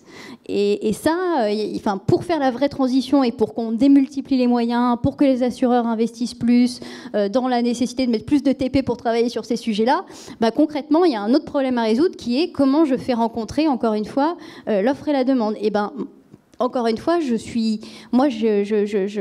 aujourd'hui, il y a un vrai sujet à résoudre et la transition, on la fera pas sans ça. Et plus, ce que vous disiez, on parle bien de transition écologique. Donc, ce qu'on voit, c'est qu'on voit les objectifs, sauf qu'aujourd'hui, et je me mets dedans parce que je suis une politique maintenant, mais on ne donne pas les outils pour faire la transition. C'est-à-dire que je dis aux agriculteurs, il faut financer, il faut aller vers un autre mode d'exploitation, il faut que vous fassiez du bio, il faut que vous fassiez de l'agroécologie. Très bien. Ça, ils me disent, OK, Bénédicte, maintenant, comment je fais du point A au point B? Comment je fais ma transition? Comment vous m'accompagnez, politique publique? Comment les investisseurs m'accompagnent? Parce que quand on parle de climat, il faut tout mettre dedans. Il faut mettre beaucoup de choses, beaucoup plus que parfois ce dont on parle. On n'a pas. Donc aujourd'hui, il y a vraiment cet intermédiaire à penser sur rencontre des projets et financer la transition, ce qu'on appelle aussi l'adaptation au changement climatique, avant de financer l'objectif. Sinon, on pourra se retrouver de nombreuses années à discuter entre nous, mais on ne la fera pas, la transition. Et je pense qu'il nous manque une case dans le raisonnement qu'on a aujourd'hui. Je suis désolée, c'est pas parce que j'ai pas envie de répondre à vos questions, c'est qu'il y a le budget et qu'il y a des négociations à avoir avec les cabinets.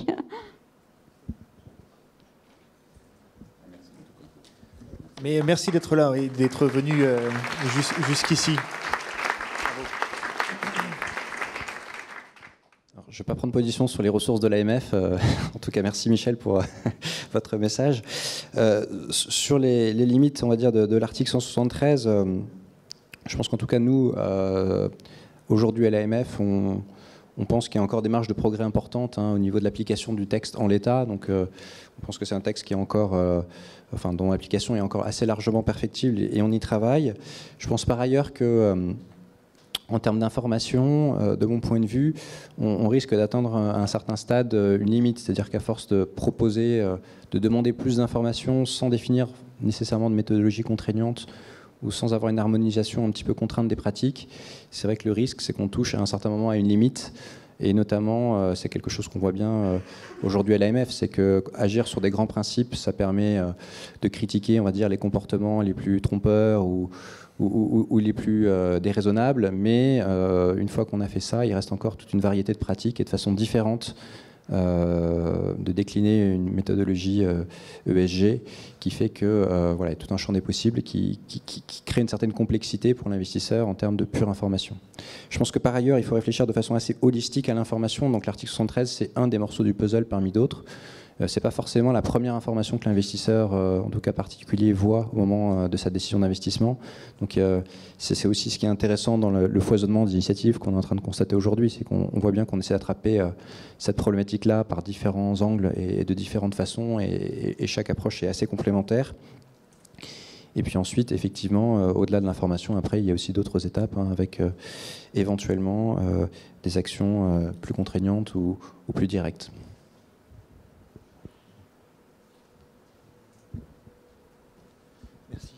Je pense qu'il doit nous rester une quinzaine de minutes, c'est ça, pour des questions que vous pourriez vous poser. Donc, c'est à vous.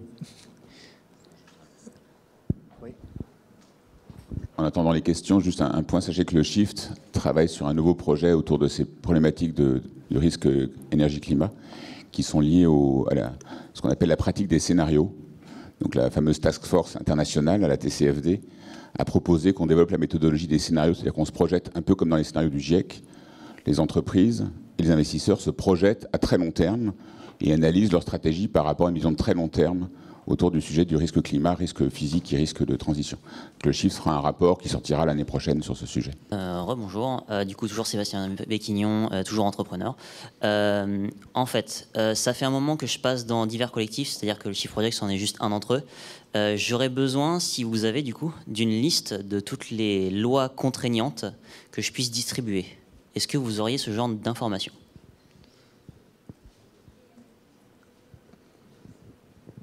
Non. Non, je crois pas, non. De lois contraignantes sur le sujet en matière de régulation. Notamment votre article 73 a l'air d'être un peu...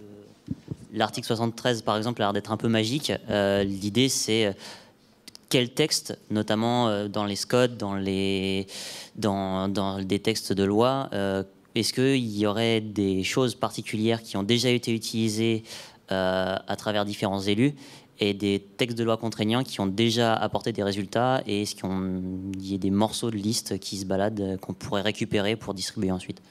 Alors pour la finance, sur le site qui est sorti l'année dernière, on a rappelé les textes, le décret, les textes, l'application, enfin tout ce qui était sorti, avec des commentaires d'ailleurs. Et on rappelle aussi d'ailleurs la réglementation de solvabilité 2 qui régit les assurances, mais c'est uniquement focalisé sur un sujet qui est l'assurance vie, la finance et le climat. L'étendre déjà à l'ensemble du secteur financier, à mon avis, c'est assez vaste. Du côté de la gestion d'actifs, il y a beaucoup de choses aussi qui sont sorties, avec d'autres textes de loi qui préexistaient à l'article 173. Et je ne parle pas si on quittait le secteur financier, ça serait beaucoup trop important. Donc le Shift, il a des capacités réduites, on a des moyens modestes. On n'a pas encore, on n'a pas encore les 15 millions d'euros dont on parlait tout à l'heure. Peut-être qu'on les aura un jour. D'ailleurs, si LVMH voulait nous rejoindre comme sponsor, malgré ce qu'a dit mon voisin. Donc, Merci. Est-ce qu'il y a encore une question ?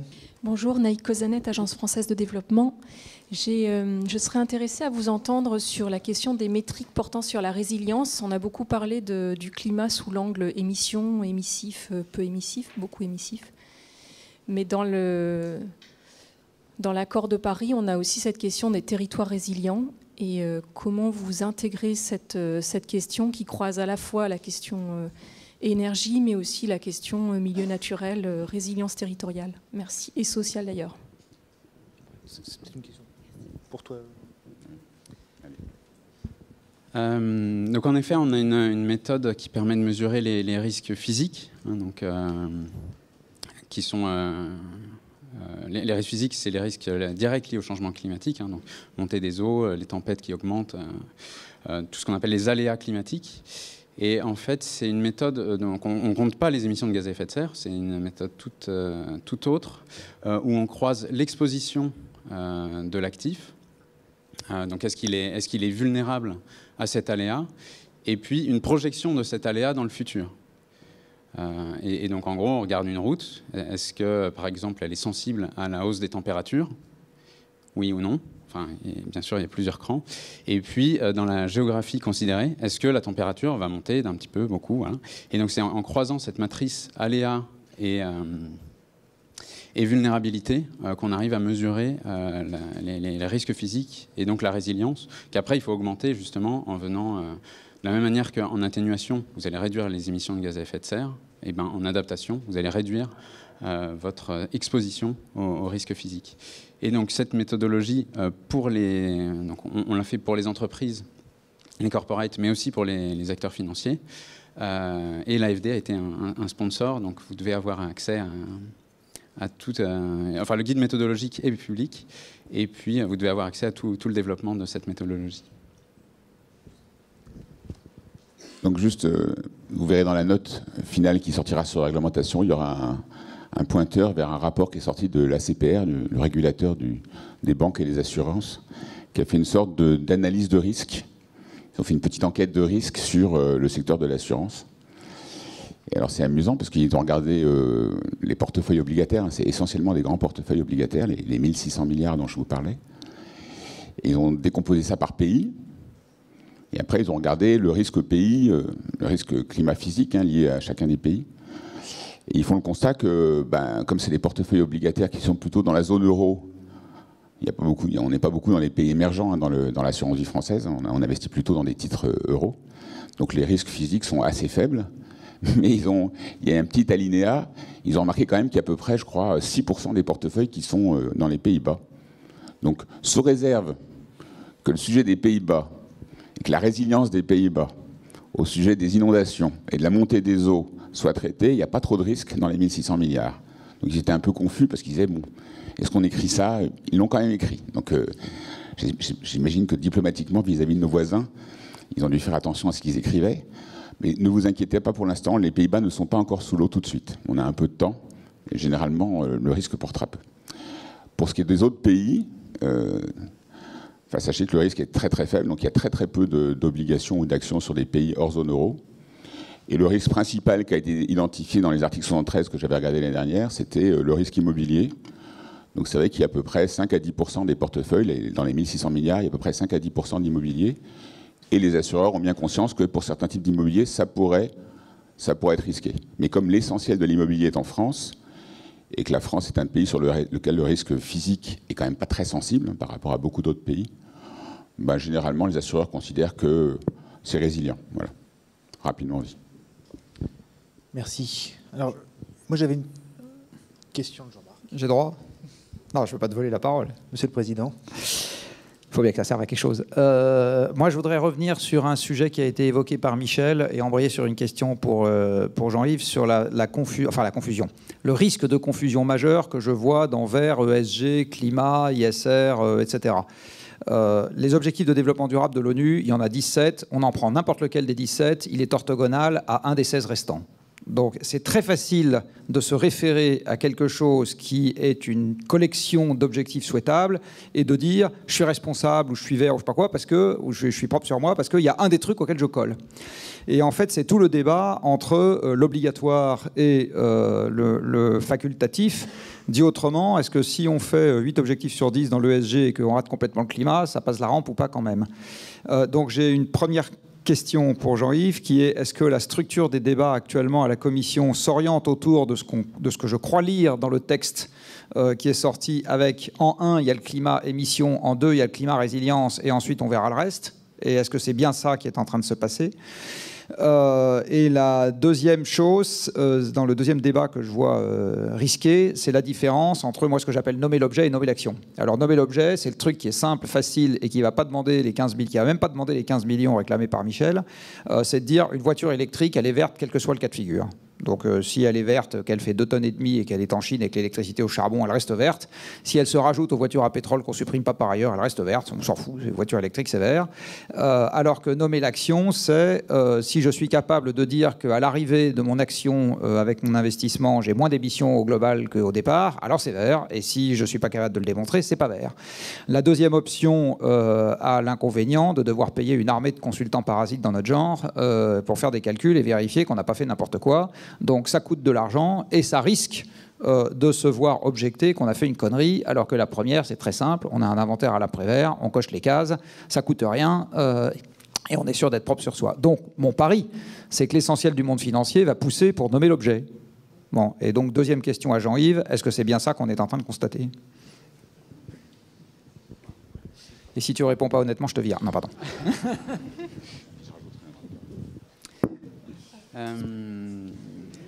J'ai oublié la première question. Non, donc sur l'ordre, effectivement, des indicateurs environnementaux, enfin des thématiques environnementales plutôt évoquées par la taxonomie, effectivement, celle qui doit sortir fin 2019 concerne le climat uniquement, donc atténuation et adaptation.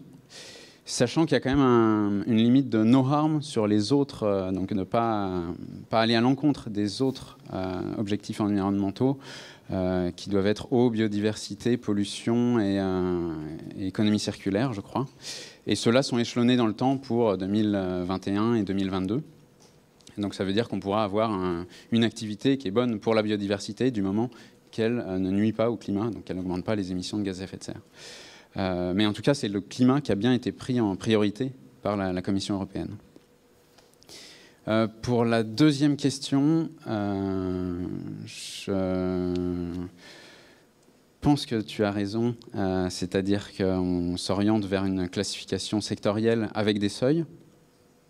Donc toute la question, c'est est-ce que le seuil, c'est le transport doit être inférieur à X grammes de CO2 par kilomètre, et dans ce cas-là, ça répond un petit peu à ta question de dire est-ce que c'est un objet ou pas. Non, on regarde juste un seuil avec une métrique, mais je crains que, vu que l'objectif final n'est pas encore annoncé de la taxonomie, c'est-à-dire qu'on veut juste dire qu'est-ce qui est vert, après, qui va l'utiliser et pourquoi, ça, c'est pas encore clair. Ce qui est d'ailleurs un des problèmes de la taxonomie, à mon sens, c'est-à-dire qu'on définit un outil sans savoir le panorama complet de à quoi il va servir. Je pense que voilà, vu que le but c'est de regarder tous les financements européens, on ne pourra pas regarder chaque action de tout ce qui est financé. Sinon Carbone 4 va avoir une croissance exponentielle. Mais donc ça sera plutôt une liste de secteurs. Enfin, et par contre, c'est bien dit que ce n'est pas une liste de secteurs à ce stade, mais une liste d'activités. La notion est encore floue pour moi à ce stade. Donc je reviens sur mon histoire de charbon tout à l'heure. L'extraction de charbon, évidemment, c'est simple à identifier. Donc pas besoin de 16 millions d'euros pour sortir de l'extraction de charbon. Donc c'est pour ça qu'effectivement, on a vu toutes les compagnies regarder le sujet et quasiment toutes, pas toutes, dans les 12, là, sont prêtes à sortir de l'investissement charbon. Après, évidemment, ça demanderait beaucoup plus, d'être beaucoup plus fin que ça pour aller plus loin et puis dire qu'il n'y a pas que le charbon thermique, qu'il y a le charbon métallurgique, et que le charbon métallurgique, c'est pas une paille, quoi, c'est quelques pourcents des émissions mondiales. Donc, et personne ne dit rien sur le charbon métallurgique parce que, qu'est-ce qu'on va dire? On va arrêter de faire du fer et de l'acier? C'est un peu compliqué. Donc, on a vite fait de vilipender le charbon thermique. Celui-là, ça coûte d'autant moins cher qu'on en finance très peu. Évidemment, en France, les compagnies d'assurance vie françaises, elles financent pas beaucoup de charbon thermique parce qu'on a presque plus de production en France thermique. Donc on n'extrait pas de charbon non plus. Donc finalement, c'est une mesure un peu éco-blanchiment. Non, c'est pas de greenwashing, c'est de l'éco-blanchiment. Il y a des sujets plus compliqués. Et je pense qu'il va falloir aborder des sujets plus compliqués. Moi, j'avais une dernière question à poser à Philippe. C'est qu'on a vu la semaine dernière, enfin il y a 10 jours, on a vu les deux grandes agences de notation financière, S&P et Moody's, sortir la méthodologie ESG. Voilà. Donc les agences de notation ne sont plus dans le périmètre direct de l'AMF. Hein. C'est plus, depuis qu'on a créé des instances européennes, notamment l'ESMA, on sait que c'est à l'ESMA, mais l'AMF doit être très très influente à l'ESMA, enfin en tout cas on l'espère. Donc je serais bien preneur de l'opinion de l'AMF sur ce qui se passe du côté des agences de notation financière pour prendre en compte le risque climat. Est-ce qu'on est content? Est-ce qu'on est satisfait? Est-ce que la Commission européenne est contente et satisfaite de voir qu'effectivement les deux oligopoles, hein, parce qu'ils sont deux à avoir 90% ou 95% du marché, les deux oligopoles anglo-saxons, comment ils prennent en compte ce risque? Et qu'est-ce qu'on voudrait au niveau de l'AMF et de l'ESMA qui se passe dans les temps qui viennent? Et je me permets d'ajouter que c'est le point 6, normalement, du plan d'action de la Commission européenne. Donc voilà, c'est... Alors, peut-être avant de répondre à la question de Michel, je rebondis juste sur le commentaire de Jean-Marc pour dire qu'effectivement, il y a plusieurs couches de complexité qui font que ces thématiques sont très délicates à appréhender. Et pour l'AMF, voilà, il est difficile, en l'absence de texte, disons, plus précis ou plus prescriptif, de prendre des positions fortes. Il y a les deux problèmes évoqués par Jean-Marc qui sont d'abord la diversité des objectifs eux-mêmes qui peuvent être choisis par les investisseurs. Ensuite, il y a une deuxième couche qui est de savoir, pour chacun de ces objectifs, comment définir les acteurs vertueux et les acteurs moins vertueux avec toute la problématique des métriques. Effectivement, hein, comment est-ce que je mesure de la bonne façon, par exemple sur les émissions carbone, un acteur qui a une contribution positive globalement par opposition à un acteur qui a une contribution négative. Et effectivement, c'est plus compliqué souvent que d'avoir une simple mesure des émissions. Et ensuite, on oublie souvent, il y a une troisième couche de complexité qui vient se rajouter là-dessus quand on pense finance verte, qui est quelle est l'action que l'investisseur financier peut avoir sur la société, sur l'acteur en question. Et donc là, il y a aussi plein de réponses possibles. Est-ce qu'une société de gestion ou un assureur doit influencer les bons et mauvais élèves qu'on aura identifiés par rapport aux deux premières questions avec une politique d'exclusion en disant moi je m'interdis d'investir dans des mauvais élèves? Est-ce qu'au contraire, et il y a certains acteurs qui ont le point de vue complètement opposé, est-ce que je dois choisir de cibler tout mon investissement sur les plus mauvais élèves pour ensuite aller faire ce qu'on appelle de l'engagement, c'est-à-dire aller avoir une discussion avec la société pour lui dire si tu ne fais pas évoluer tes pratiques, alors je vais voter contre ton management, alors je vais désinvestir, etc. Donc c'est une façon complètement inverse d'essayer de poursuivre le même objectif. Et puis il y a tout un dégradé entre les deux. Donc il y a aussi une grande diversité de façons pour les investisseurs d'avoir une politique d'influence vis-à-vis des sociétés cibles dans lesquelles ils investissent. Donc c'était juste pour rebondir là-dessus et souligner effectivement la grande complexité du sujet. Sur le sujet des agences de notation, peut-être pour élargir un peu le propos, nous c'est vrai que ce qu'on constate, c'est que ce soit côté émetteur ou côté société de gestion, toutes ces sociétés-là ont quand même recours de façon assez massive à des tiers pour prendre en compte ces problématiques-là. Donc il se trouve qu'un certain nombre de ces tiers sont régulés aujourd'hui parce qu'elles sont des agences de notation. Donc voilà, c'est des acteurs qui se positionnent actuellement en effet sur ces problématiques-là.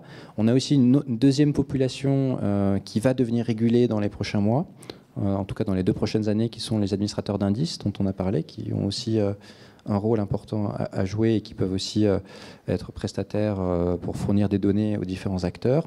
Et puis on a une troisième catégorie de population qui sont des acteurs non régulés. Et c'est vrai que là, de mon point de vue, c'est vrai que c'est une question, une interrogation plus générale qu'on peut avoir, qui est de dire, voilà, pour des sociétés de gestion, pour des émetteurs, ils confient à des tiers une partie importante de ces travaux-là. Et comment est-ce qu'on réfléchit à la façon dont ces acteurs-là dialoguent avec le régulateur et comment est-ce qu'on s'assure, par exemple, pour prendre une problématique classique de régulation d'une autorité des marchés financiers, tout ce qui relève de la politique de gestion des conflits d'intérêts, tout ce qui relève de la transparence sur les activités. Donc ça, c'est une question ouverte qu'effectivement la Commission commence à essayer d'ouvrir pour le secteur particulier des agences de notation. Mais mon commentaire, c'est de dire que à mon sens, c'est une question plus générale qui est intéressante, je pense. Et pour ce qui concerne vraiment l'initiative particulière de la Commission sur les agences de notation, voilà, à ma connaissance, on n'a pas encore de vision très claire sur le point d'atterrissage et le niveau d'ambition que la Commission voudra avoir sur ce sujet-là. Donc je pense que c'est un sujet qui reste encore assez largement ouvert. Est-ce qu'il y aura une obligation de prise en compte systématique des critères ESG dans les notations de crédit? Est-ce que ça a un sens? Donc il y a une discussion actuellement. Est-ce que ça serait plutôt une obligation d'avoir une transparence à côté de la notation de crédit? Donc tout ça, ce sont des sujets qui sont en cours de discussion.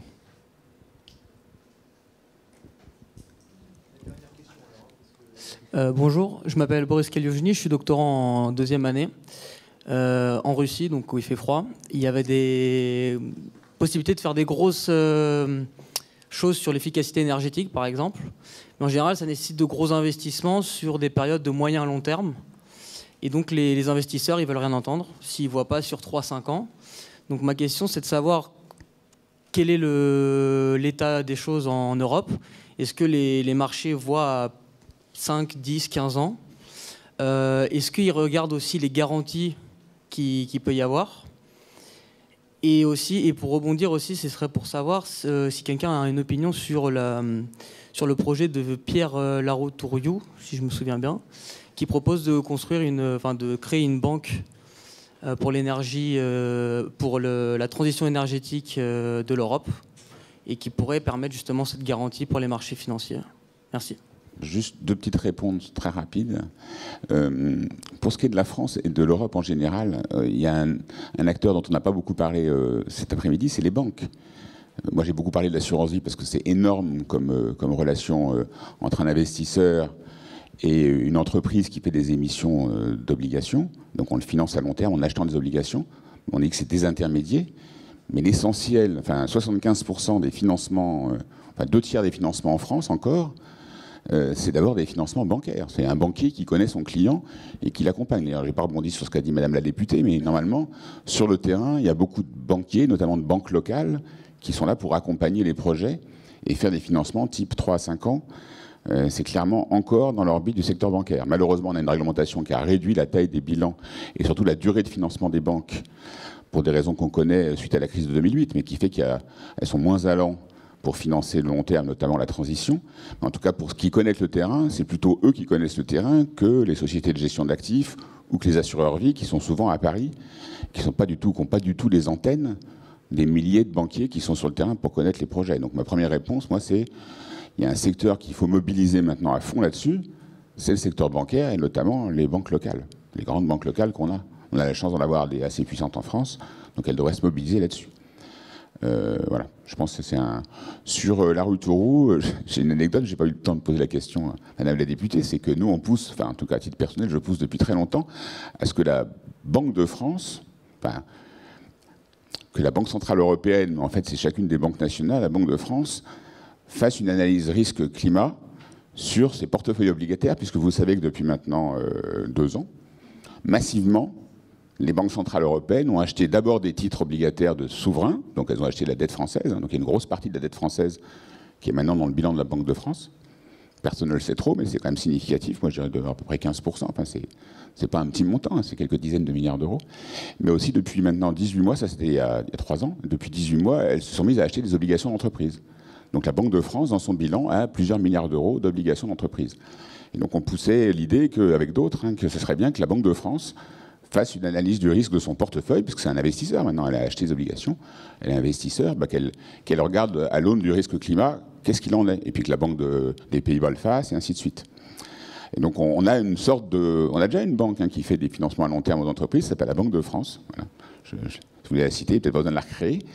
Elle va vous dire que le contraire, elle va vous dire que c'est la politique monétaire, mais enfin la politique monétaire qui va jusqu'à acheter des obligations de Veolia, de LVMH, voire d'autres, je ne sais pas si la politique monétaire, en tout cas c'est un peu bizarre. Et en tout cas ça mériterait que la représentation nationale se pose la question, mais est-ce qu'il n'y a pas un risque? Est-ce que c'est normal? Est-ce que ça ne pourrait pas être un peu plus ciblé sur des entreprises qui sont mobilisées et qu'on voudrait mobiliser sur la transition? Donc on avait parlé avec Pierre Larrouturou, qui serait très favorable aussi à ce qu'il y ait plus de flichage, notamment l'intervention publique, vers des projets de décarbonation. Après, il faut dire qu'est-ce que c'est qu'un projet de décarbonation. Enfin, c'est un peu compliqué. Une fois qu'on a dit ça, c'est des grands concepts. On revient sur l'histoire de la taxonomie et tout ça, c'est pas si simple.